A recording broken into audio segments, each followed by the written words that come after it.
Kumare, andito ka pala sa tindahan ko. Ano ang atin? Ay, oo, kumare. Pasensya ka na ah. Pumasok na lang ako basta sa tindahan mo kasi may kailangan ako sa'yo. Ano ba yun, kumare? Huwag ka lang uutang ha, kasi wala pa akong buwan na mano. Ay, ganun ba, kumare? Yun pa naman sana ang sadya ko sa'yo dito. Pasensya ka na, kumare ha. Wala na talaga akong ibang mauutangan kundi ikaw lang.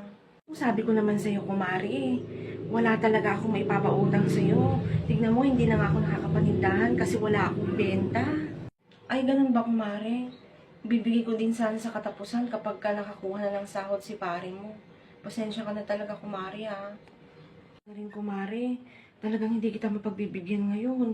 Kita mo naman, puro utang, mare, yung mga tinda ko. Ikaw din, mare, ang haba na ng listahan mo dito. Hindi mo pa naibibigay na kuha mo na nakaraang buwan.